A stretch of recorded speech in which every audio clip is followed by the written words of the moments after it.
Assalamualaikum warahmatullahi wabarakatuh. Nama saya Indi Satya US Ningrum dengan NPM 251040394 dari Prodi Manajemen Bisnis Syariah kelas F. Di sini saya akan menjelaskan artikel yang bertema fungsi dan jasa ekosistem dan yang berjudul peranan jasa ekosistem dalam perencanaan kebijakan publik di perkotaan. Yang pertama, pengertian ekosistem. Ekosistem adalah tatanan kesatuan secara utuh menyeluruh antara segenap komponen lingkungan hidup yang saling berinteraksi membentuk suatu kesatuan yang teratur. Ekosistem alami memegang peranan penting dalam mendukung keberlanjutan hidup manusia dan berperan penting baik langsung maupun tidak langsung dalam menyokong kehidupan ekonomi manusia. Dalam Jajadiningrat tahun 2011 mengelompokkan manfaat ekosistem alami secara umum ke dalam kategori nilai guna dan nilai bukan guna.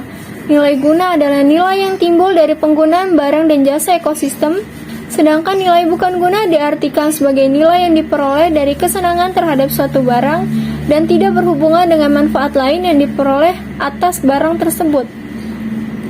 Selanjutnya, permasalahan.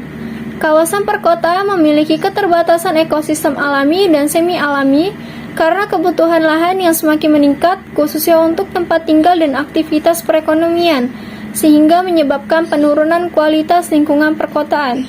Keterbatasan lahan dan sumber daya menyebabkan lahan perkotaan menjadi suatu komoditi yang sangat berharga sehingga harus dimanfaatkan seefisien mungkin.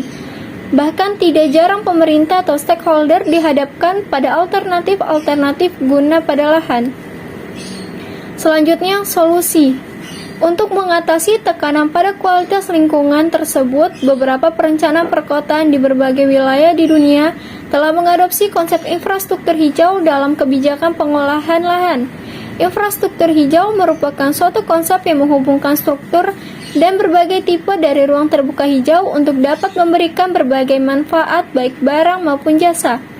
Infrastruktur hijau terdiri dari pepohonan di pinggir jalan, taman umum dan pribadi, ruang terbuka, kolam dan sungai, area bermain, hutan kota, dan berbagai jenis lapangan. Adapun ilustrasi jasa lingkungan yang dihasilkan dari infrastruktur hijau di bawah ini.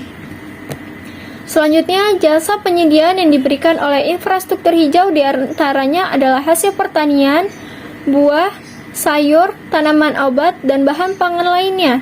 Sedangkan jasa pengatur yang dihasilkan adalah penyerapan karbon, pengatur cuaca, kualitas udara, pengatur erosi, dan efek dingin. Jasa budaya yang dihasilkan adalah kesehatan, keindahan, rekreasi, spiritual, interaksi sosial, pendidikan, dan penghargaan terhadap alam. Terdapat 6 macam jasa ekosistem di perkotaan. Beberapa di antaranya adalah penyaring udara, pengatur cuaca mikro pada skala kota, penyerap kebisingan, penyerap air hujan, pengolahan limbah, dan lokasi rekreasi wisata dan budaya. Sehingga dapat disimpulkan beberapa jasa lingkungan yang dihasilkan dari berbagai macam jenis ekosistem alami dan semi-alami yang berada di perkotaan di bawah ini. Jasa ekosistem di perkotaan berkontribusi besar dalam kualitas kehidupan perkotaan, sehingga dalam 10 tahun terakhir terdapat berbagai kebijakan dan perencanaan perkotaan yang mengintegrasikan nilai jasa ekosistem di dalamnya. Penilaian jasa ekosistem melalui pendekatan nilai ekologi digunakan untuk memastikan ketersediaan jasa ekosistem secara terus-menerus karena kapasitas suatu ekosistem dalam menyediakan barang dan jasa sangat tergantung pada proses, komponen yang dibutuhkan, dan karakter dari suatu ekosistem tersebut. Sedangkan pendekatan nilai sosial budaya digunakan untuk menilai peran penting suatu ekosistem bagi manusia yang didasarkan pada opini penggunaannya. Sementara itu, pendekatan nilai ekonomi dilakukan melalui pengukuran untuk mentransformasikan nilai barang dan jasa ke nilai. Nilai jasa ekosistem memiliki peranan, yaitu yang pertama, sebagai alat untuk menilai keuntungan dan konsekuensi yang ditimbulkan oleh suatu kebijakan. Yang kedua, sebagai alat untuk bernegosiasi dan melihat partisipasi para stakeholder. Yang ketiga, sebagai alat untuk menentukan nilai investasi untuk pengolahan lingkungan. Berdasarkan nilai jasa ekosistem sebagai informasi atas pengambilan keputusan secara umum, diantaranya yang pertama, jasa ekosistem dapat digunakan untuk mendukung pemahaman dan pengetahuan mengenai manfaat yang didapatkan dari suatu ekosistem bagi kesejahteraan manusia.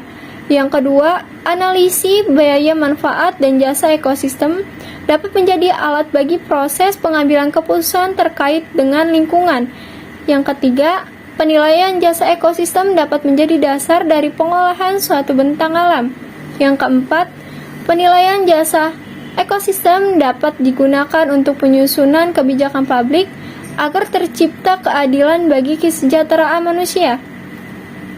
Penilaian terhadap suatu jasa ekosistem dapat membantu pemerintah dalam menentukan pilihan terbaik pemanfaatan lahan, tidak hanya dari sisi ekologi tetapi juga dari segi ekologi. Jasa ekosistem juga digunakan untuk menentukan pilihan atau tujuan pembangunan perkotaan dengan skema keuntungan dan kerugian yang akan dirasakan masyarakat perkotaan sebagai bagian dari ekosistem perkotaan. Hal ini dikarenakan penilaian jasa ekosistem juga dapat menjadi sebuah cerminan, dukungan, atau bahkan bentuk penolakan dari suatu pembangunan yang terjadi.